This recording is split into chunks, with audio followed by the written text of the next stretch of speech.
Hello, everybody. Welcome to another edition of SacTown Movie Buffs. Once again, I'm Kier, and I will bring Jason in here just a second. So he is coming on in. And there he is. Hey, Jason. All right. Yeah, sorry. Yeah, I'm good. Good morning. How you doing? Good. So today we are doing another interview for Flickfair, and the film selection today will be 500 Miles, a Colorado Trail bikepacking adventure. So I just watched this a couple days ago. I thought it was a really good documentary from a young filmmaker named Davis, and we'll be bringing him in just a minute just to talk with him about the film itself. So the basic general skinny is basically a journey of a man basically who's going on a bike ride through Colorado that basically is 540 miles long, and then obviously he's accompanied with his wife, and so it basically just chronicles him basically riding up like rough terrain and going through rain and going over hills and things of that nature for roughly 540 miles. So it's a very kind of a grueling test of battle of wills, if you will.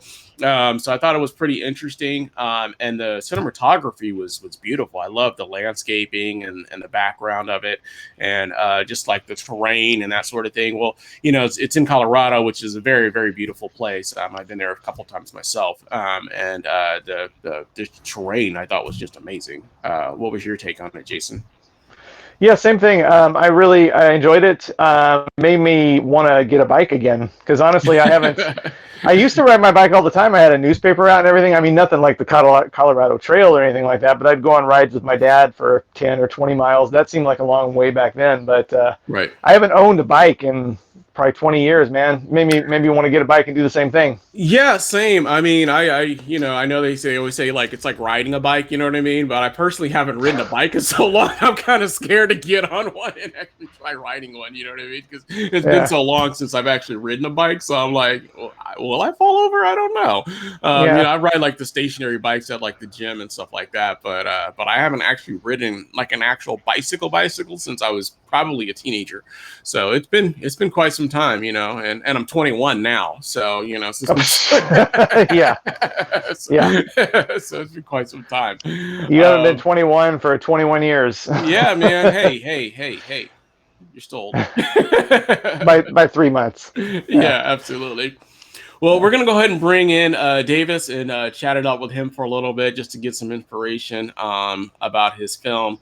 So let me actually bring in the video image of that film. So that's basically the cover. So the 540 Miles, a Colorado trail bike packing adventure.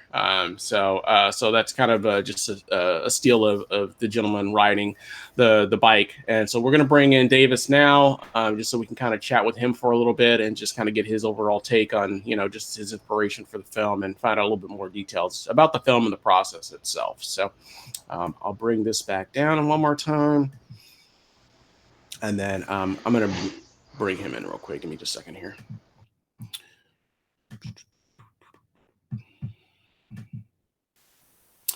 And there he is. There's Davis. How you doing? Doing good. How are you doing? Good. Awesome.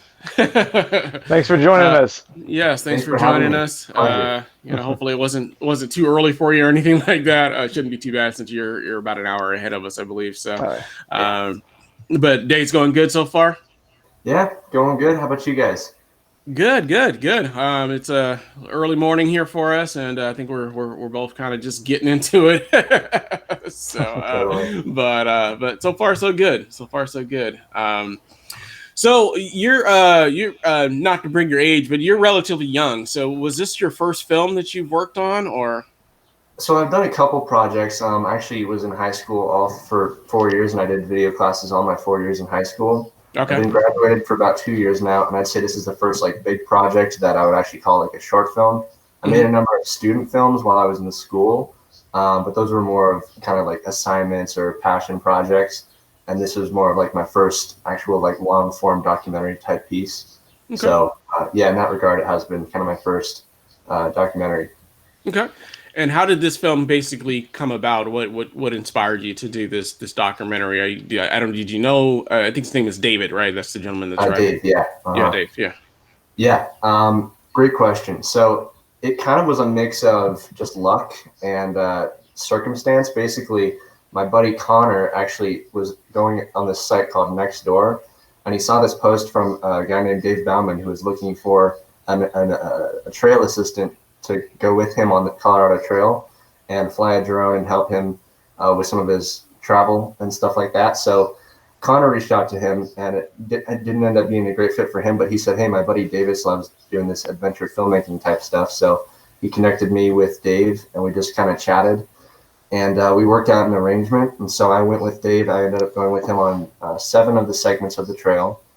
And so I filmed him, I think from like July through, it was July through like September roughly. And we had a couple different shoots, and then we actually ended up making a version for Dave of the documentary that's pretty similar to mine, but I wanted to do a couple more things because I realized when I got back to the editing room and I had all this footage of biking, I was like, well, we have a lot of good content here, but it could use some more like nature footage. So we actually ended up going back the next spring, and we shot some more sequences like the night star lapse, the whole camping sequence.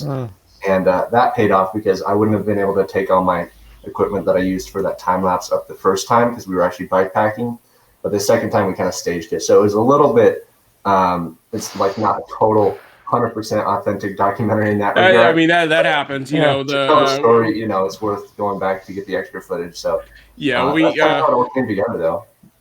Yeah, no, absolutely. It's funny you say that because we just got into a discussion about a film a few weeks back about cutting for continuity, and that's kind of like one of the biggest gripes that you'll see anytime you see a film for like goofs and that kind of stuff. They'll show like where people went back and had to like re-edit like certain like scenes and things of that nature that don't necessarily always line up, you know, because it just, for whatever reason, physically you can't continue shooting everything all in one track. You know, you have to go back and do some reshoots and that sort of stuff. So completely understand that. So you did part of the bike riding with him. You were on a bike as well. Is that? I did. So it was a mix depending on the segment of either I would hike alongside him and I would just carry my camera stuff. And so for some segments that allowed me to bring like more gear, such as like my Ronin. And that way I could, you know, bring all of my gear. But for some of the longer segments, like for example, 24 through 28, basically that whole week was just, I went down to Durango with Dave and Cindy, and I rode the trail with Dave. So I didn't have room to bring my Ronin. It was really just like, as I filled up my whole camera bag with as much gear as I could, and it was like packed to the brim with all my food and everything to be out on the trail for like 3 days.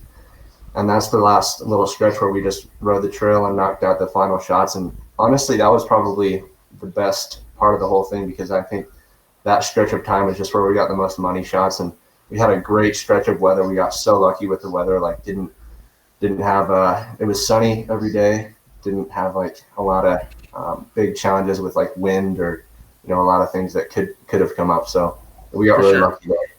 Yeah, for sure. And like I said, we talked a little bit before we started here with Colorado and kind of the weather pattern changes. And I was saying that I was there a couple of years ago, and like the weather was like so sporadic. It was like just hard to kind of basically imagine from it going like 28 degrees to like, you know, 3 or 4 days later it's like, you know, 75 and sunny versus just 3 days earlier it was like snowing, you know. So so you got kind of lucky, sounds like, with the filming process. My question, I don't know if I remember or not. How long did the entire 540 miles take him to ride basically that terrain? So he said it took about 6 weeks for him to do it. He did it on and off. Basically, they would, for like the first half of the trail, they would go up and just do one segment at a time, drive back to Denver. But I think once they got about halfway, like to Camp Hale area roughly, they just rented a camper, found a camper on Craigslist. And they went out on this 3-week adventure where they just took the camper from trailhead to trailhead. And that way they could, you know, Dave could ride a trail, Cindy would pick him up, and they would be able to rest and recharge for a little bit and then go out and do the next one and kind of shuttle it back and forth to trailheads. So that was the most effective way for them to do it. And I can't see myself, if I ever did the trail, doing it all in one stretch. I'd probably rather do something like that just to break. Because to do that straight, you know, well, for one, for 6 weeks, I mean, how do you even accomplish that, you know, with food and that kind of stuff? So, because, you know, somebody would have to literally be going back and getting you food and bringing it out to you or whatever case may be. Because I can imagine there's not like a lot of restaurants and stops along the way. So from my from what I could see from the film, so it was Mm-hmm. mostly nature. So yeah, it would be kind of tough to do for 6 weeks straight. You had some questions as well, Jason? Oh yeah. Well, I want to echo what Kier said about the cinematography was really nice. And I'm assuming those like swooping shots were like was that a drone you were using? Yeah, most of the shots. So at the time, I had a Mavic Air, and it just fit like right in this little section of my backpack. And then I shot the other handheld shots on my GH5, and those were my main two tools for putting the whole film together. And it worked really well because they were compact, but it had like good enough quality. So yeah, we got by for the most part. And Dave actually happened to have a Mavic Air as well, so he had I think like 3 drone batteries. I had 3 drone batteries. We would just charge them all up and then like ration them over the 3-day stretch of being on the trail. And we just barely lucked out. Like there were some days where we would get back from a trailhead and I'd be like, okay, my goal is to use all these drone batteries but not run out. And on like segment 7 and 8, I just distinctly remember we went through all like 7 of them like perfectly. It was just like at the perfect intervals and we got done. It was such a great stretch of shooting for that segment. For sure. Nice, For sure. nice. Are there any what are some of the I've never shot I don't me and Kier we haven't made films since we were in college, but I've never used a drone. Is it what are some of the challenges with that? Is it easy? Because you get beautiful footage with those. Yeah, that's a great question. I'd say the biggest challenge is the risk of crashing. Specifically with my Mavic Air, it would at times. This isn't a knock on DJI. I love their stuff, but like my Mavic Air wouldn't always respond the way I would tell it to. I have a Mavic 2 Pro now, and that thing I trust it like to fly wherever. I'll just like even if it's far away, it doesn't matter. Like I have total confidence in that thing. But my Mavic Air, there was a couple times where I came really close to literally crashing the drone in the top of a tree, like 70 feet up, and it would get stuck there, and I would lose all the footage. And it was like terrifying to think about that. Because there's really no way to get back up there and get that after that. You know what I mean? Yeah, you can't climb up there. Yeah. Well, at this point, we're pretty much like probably at least 30, 40 miles in either direction from the trailhead. Because this is kind of on a pretty remote stretch. Oh, yeah. We're in the middle. That's right. And there's this tree, and it's like that high up. It's like there's no way you're getting that drone back. And I just remember I was like bringing it back, and I looked up, and I was like, oh my god. I hit the pause button, and the tree was here. And it was flying like right up to it. I mean, it got within 3-4 feet, and I tried to go forward, but it was frozen because it was like I don't want to move. So I had just it was like just push it up, just go up, and so I went up. And it was such a close call, but we lucked out there. But yeah, there was definitely a number of challenges and just things that came up along the way that were funny, a little bit. Good stories. What was Dave's inspiration? I mean, obviously he's an avid bike rider, but had he ridden this trail before? I couldn't remember if this was his first time doing like the full 540 miles or. That's a great question. Yeah, so we actually didn't even go into it with the idea of making a documentary. He just wanted to get some cool drone footage. And so he had me go along with him, and he was thinking, well, maybe we can put this into a montage or like a music video. And we actually ended up doing that. But once we got back to the editing room, I kind of sat down with him and I was like, hey, we have so much footage here. Like, we should do an interview and like tell the story of all this, because these music videos are cool, but they don't capture all the experience that we went through, like all the pain and the payoffs and all the views and summits and sunrise and all the different, aspects that you experience when you're out there on the trail. And so we decided to put together the whole documentary, and that's kind of where I sat down and interviewed Dave. I interviewed his wife, a couple of his friends, and then we also went back up and did that night hyperlapse of the stars. Cool. And he was doing this more. He does this more just for like exercise or for fun, or just like a battle of wills at testing himself, or. Yeah, I mean, it was kind of a bucket list item from him. From what I understand, he's always wanted to do this, and so. He was retired, I think, like a year before he decided to do this. And since he was going about it, he just thought it'd be cool to get it on video. And so that's kind of where I came into the equation. Okay. That's pretty cool. Yeah, because I've known of other people that have done other types of rides this, and they're either, like you said, it's like a bucket list thing, or they're doing it for some sort of cause or something of that nature. And I just wasn't 100% sure what his overall motivation is, but it's definitely a Right. battle of wills for something like that. You know, even if he did take some breaks and things of that nature, it's still quite a challenge to ride that 540-mile Definitely. trek or terrain. So that's pretty cool. Did you have any other additional questions, Jason, specifically about the? I was curious about like the because I'm not much of an outdoorsman, to be honest. As you can see, I spend a lot of time indoors watching movies, but so I've never even gone camping, to be honest. What is the food situation like when you're trying to when you're I assume out, there's no, like Kier said, there's no restaurants, there's no gas stations probably very often. What kind of food do you bring? Do you cook anything? Is it all like pre-wrapped stuff, or what's that like? Yeah, that's a great question. So on the trail, what we would often have is like either little wraps, just like compact calories, like Mhm. mixed nuts or something, just stuff that has a lot of caloric density, but doesn't take up a lot of space in your bag. We'd have these little like Mountain House dehydrated backpacking meals. You basically like have a little jet boil, and you can boil water, which you Mm. find on the trail, and you filter that and boil it, and then you can use that to make these backpacking meals. They're actually pretty good. So we ended up doing that while we were on the trail. And then Cindy and Dave just had they brought a lot of food along with them, like Oh in the yeah. camper, and so they Right. would just use that and then restock it at the grocery store when they're going into town, stuff like that. So that's kind of how the food situation worked out. Cool. I was Pretty just good. curious. Thank you.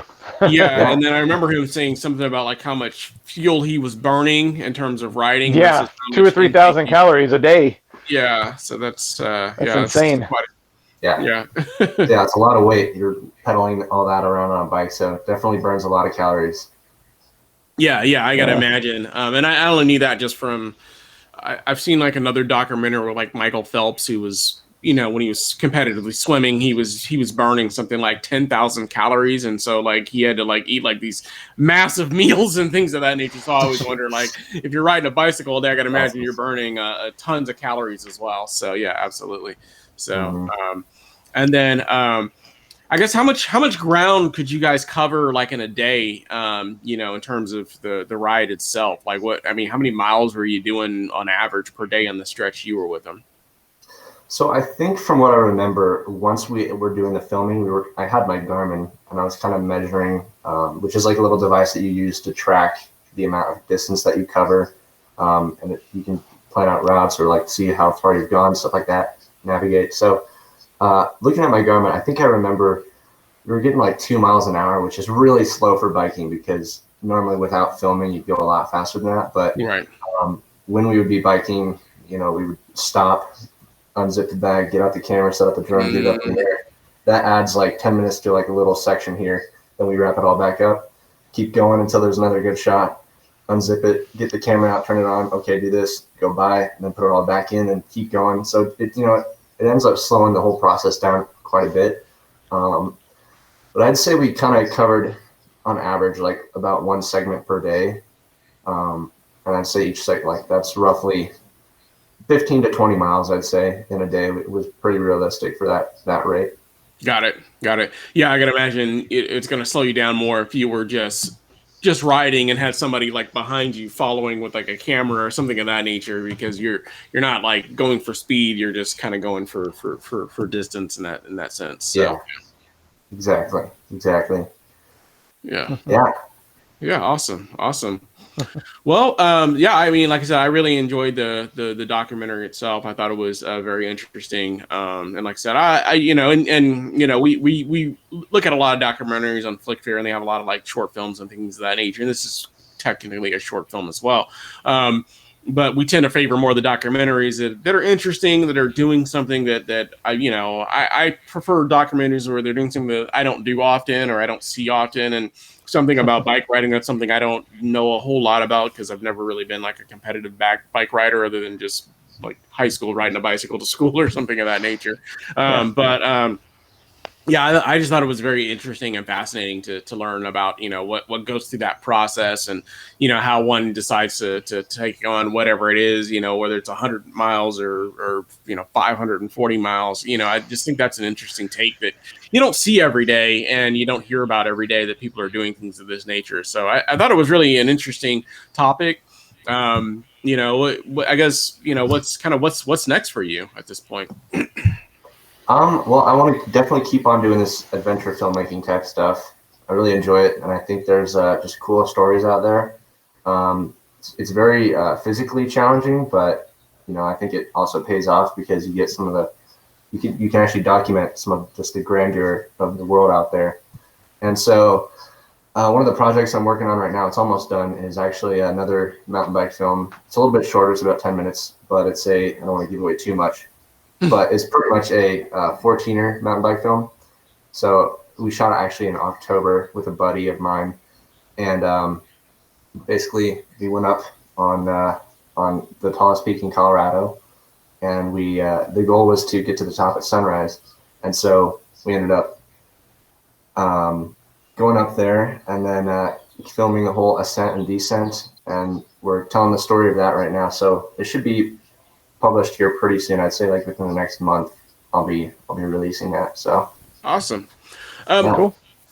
So that does bring up another question. So were you an avid bike rider before this documentary, or did you just kind of get into that, I guess, due to process, or after? Actually, I was on the high school mountain bike team, Okay. and I went to Ralston Valley High School, and they had a mountain bike team. The whole state of Colorado kind of has like a north and a south division of mountain biking, and so we would have racing seasons in the fall, and yeah, that was a really great time, and that's kind of how I got Got into it. it my sophomore year, and I just really started to pick it up and kind of fell in love with it. So been That's doing pretty that for awesome. yeah. Cool. Yeah. Awesome. Awesome. Good stuff. Nice. Good stuff, man. Yeah. Well, yeah, well, definitely. Whenever you get that project up and running, let us know, and maybe we'll take a look at that one as well, and we can have you back and talk more about that one as well. Did you have any additional questions, Jason? No, I think we covered everything I was wondering about. Oh, perfect, perfect. Well, was there anything else that you wanted to add, or want any viewers to know, Davis, about yourself, about the film projects, or anything of that nature? Or I mean, I guess just if anybody's out there like wanting to make their own film, just know that like it definitely will come with challenges, but once you get through those, and like it might even come with uncertainty and doubt. Like there was a lot of times on the trail where I thought, oh man, this is like sketchy. Like I don't know if we'll like we would get stuck out 10 miles from the trail in the dark, and like needing to get back to camp, and just like literally walking down this sketchy like Jeep road. Like all kinds of stuff came up that we didn't really know how we were going to get through, but that's kind of just the process of filmmaking. So when those kind of things come up, you just gotta stay focused on the vision, and it will pay off in the long run. absolutely. That does bring up one Good. question that I did forget to ask you. Yeah. Was how long was the process? How long did it take from beginning in, including all the editing and post editing and things of that nature, for you to complete it from beginning to end? Yeah, great question. So once I added in all the days of like out on the trail, so we had like a number of days shooting, and then once you add in the nighttime hyperlapse that we shot, the interviews, and just like days of like driving and getting to locations and stuff like that, it was about 21 days of shooting. And then the post editing process took kind of a couple months, but that's because I was editing it on and off because I had other projects going on as well. And so in total, I think the editing it was definitely well over 100 hours of editing to get the whole thing together. We also had like a good amount of kind of touch ups and revisions. So I would guess like between 130 and 140 hours to put the whole thing together. But it definitely paid off. I remember like I just so wanted to be done with the editing because I was like hating my computer. It was slow, it would just crash, but I just had to get through it, and it paid off. And just one follow up question with that. In your opinion, how has the reception of the film been for you? How was it? How's it been going for you? I've honestly been kind of surprised. It did a lot better than I expected. I think I released it in like summer of last year, and I had, you know, not a ton of views for a while. I probably had like 3,000 to 5,000, which I don't make this kind of stuff for the views to begin with. I just do it because it's fun, and in this case, it was also a deal with me and Dave as well. So, but we were kind of happy because it actually, I don't know why, but the YouTube algorithm just kind of decided to start showing it to more people, and so it popped off recently, and it's done pretty well. And we've also put it into some film festivals and gotten a couple of awards as well. So it's been, yeah, I've been pretty thrilled.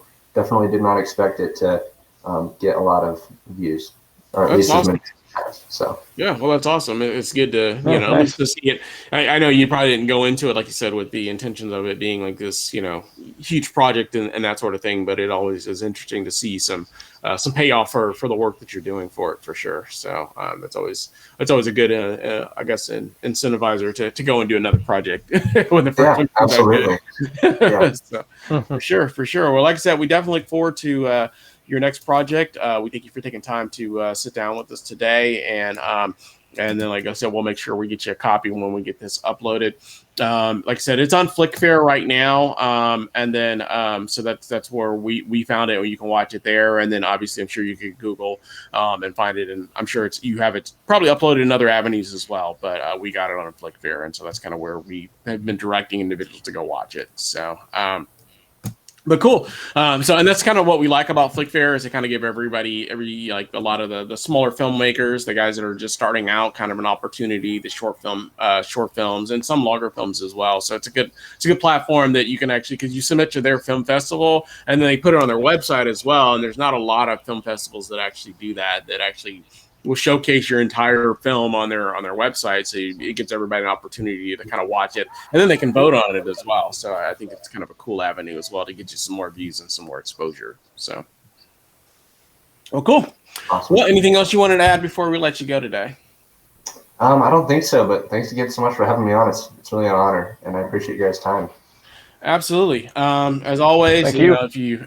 If you like our channel, we ask that you like and subscribe to SacTown Movie Buffs, of course. Make sure you hit the bell notification so you don't miss any more updates. We also want to make sure you direct your attention to Flickfair, and you can find this film there as well to check that out. And as always, we'll be back again with another show, and we thank you guys for watching. And we hope everybody has a great day. Bye. Thanks so much, guys. Bye. Oh, absolutely.